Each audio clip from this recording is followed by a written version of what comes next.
Shalom, saudara yang dikasihi Tuhan. Apa kabar saudara? Doa saya saudara dalam keadaan baik, sehat, kuat, serta berlimpah-limpah dengan ucapan syukur. Firman Tuhan datang kepada kita hari ini, tetap kuat dalam tantangan. Sebelumnya marilah kita berdoa. Tuhan Yesus, kami bersyukur buat kasih-Mu, buat cinta-Mu, buat anugerah-Mu dalam kehidupan kami. Kami percaya anugerah Tuhan memampukan kami. Anugerah Tuhan membuat kami tetap kuat di dalam kehidupan ini. Kalau sebentar kami akan merenungkan firman-Mu, urapi kami Tuhan.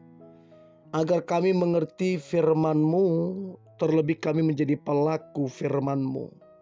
Kami percaya hidup kami pasti diberkati dan menjadi berkat. Di dalam nama Yesus, Tuhan Yesus kami berdoa dan mengucap syukur. Haleluya. Amin. Tetap kuat dalam tantangan. Ibrani pasal 10, Ibrani pasal 10 ayatnya yang ke-38. Demikian firman Tuhan. Tetapi orangku yang benar akan hidup oleh iman, dan apabila ia mengundurkan diri, maka aku tidak berkenan kepadanya. Sekali lagi saudara, Ibrani pasal 10 ayat 38. Tetapi orangku yang benar akan hidup oleh iman, dan apabila ia mengundurkan diri, maka aku tidak berkenan kepadanya. Saudara, setiap orang, siapa saja di dalam kehidupan ini pasti merindukan masa depan atau hari esok yang lebih cerah, lebih baik, bukan yang sebaliknya. Dan saya percaya saudara juga yang mendengarkan ini, saya percaya saudara mengharapkan hari esok yang baik, masa depan yang cerah. Untuk itu adalah mengandalkan Tuhan sehingga kita bisa bertahan menghadapi tantangan apapun. Seringkali kemerosotan, kemunduran itu seringkali terjadi seiring berjalannya waktu. Kita merasa makin berat, makin gak kuat, karena kita mengandalkan kekuatan sendiri. Kita mengandalkan relasi kita, keluarga kita. Sehingga kita menjadi tidak kuat, menjadi kecewa. Karena manusia tidak ada yang sempurna, berpotensi besar untuk mengecewakan kita. Bagi mereka yang tidak punya iman yang kuat, maka dalam keadaan atau dalam situasi yang berat, itu akan mempengaruhi hati dan pikiran mereka, sehingga mereka tergoncang. Bahkan tidak sedikit yang kemudian menjadi tawar hati.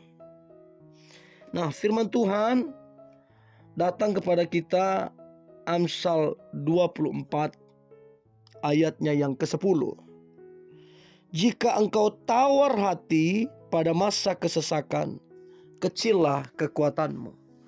Saudara, hal yang paling merugikan, hal yang paling menghancurkan adalah ketika kita menjadi tawar hati. Ketika seseorang menjadi tawar hati, maka tidak ada lagi pengharapan. Tidak ada lagi mimpi-mimpi dalam hidupnya. Bahkan orang yang tawar hati cenderung melakukan hal-hal yang negatif, yang sifatnya merugikan dirinya. Untuk itu firman Tuhan datang kepada kita, jangan engkau tawar hati. Jika engkau tawar hati, kecil kekuatanmu. Dalam situasi apapun, dalam tantangan apapun, kita harus mengaktifkan iman kita kepada Tuhan Yesus. Ketika kita beriman, inilah yang kemudian menjadi kunci untuk kita bertahan di dalam menghadapi tantangan, persoalan di kehidupan ini. Untuk itu saudara, datanglah kepada Tuhan Yesus, berdoa, memohon, sebab segala janji telah diberikan Dia kepada kita. Ibrani pasal 10 ayatnya yang ke-22. Karena itu marilah kita menghadap Allah dengan hati yang tulus ikhlas dan keyakinan iman yang teguh, oleh karena hati kita telah dibersihkan dari hati nurani yang jahat dan tubuh kita telah dibasuh dengan air yang murni.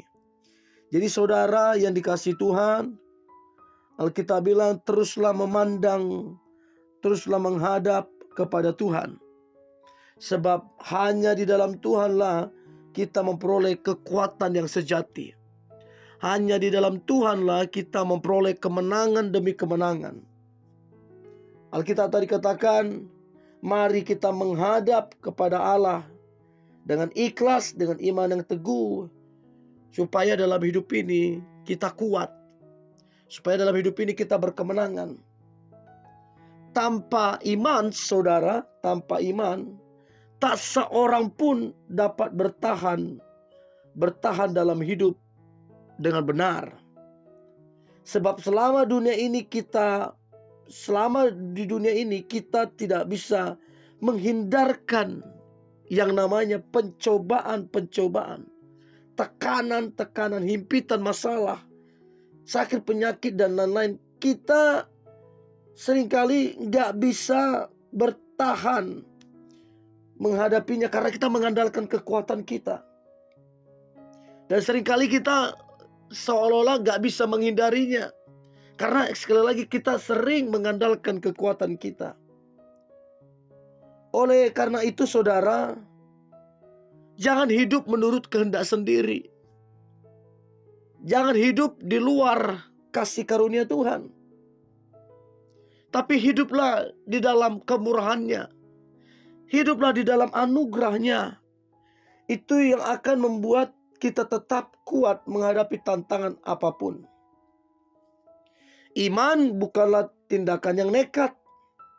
Namun iman adalah dasar dari segala sesuatu yang kita harapkan dan bukti dari segala sesuatu yang kita tidak lihat.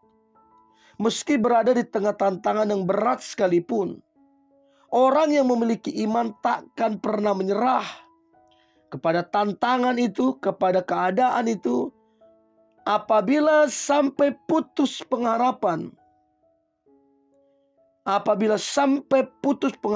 ini akan menjadi masalah yang serius. Untuk itu Filipi 4 ayat 13 menjadi kekuatan bagi kita. Filipi 4 ayat ke-13. Segala perkara dapat kutanggung di dalam Dia yang memberi kekuatan kepadaku. Untuk itu saudara yang dikasihi Tuhan, tetaplah kuat dalam tantangan, berpegang dan mengakui Tuhan di dalam perjalanan kehidupan kita. Sebab ketika kita mengakui, mengandalkan Dia, maka penyertaannya akan membawa kita kepada kemenangan yang gilang gemilang. Untuk itu saudara yang kasih Tuhan, pesan saya, tetaplah kuat sekalipun tantanganmu besar. Tetaplah kuat sekalipun masalahmu besar. Sebab kita punya Tuhan yang jauh lebih besar, yang jauh lebih dahsyat dari masalah kita. Mari kita berdoa. Tuhan Yesus, terima kasih buat hari ini. Anugerah-Mu memampukan kami. Anugerah-Mu membawa kami kepada kemenangan. Anugerah-Mu membawa kami kepada perkenanan-Mu. Anugerah-Mu memberkati kehidupan kami. Terima kasih Tuhan Yesus. Kami sangat-sangat bersyukur. Di dalam nama Tuhan Yesus, Tuhan dan Juru Selamat kami berdoa dan mengucap syukur. Haleluya. Amin.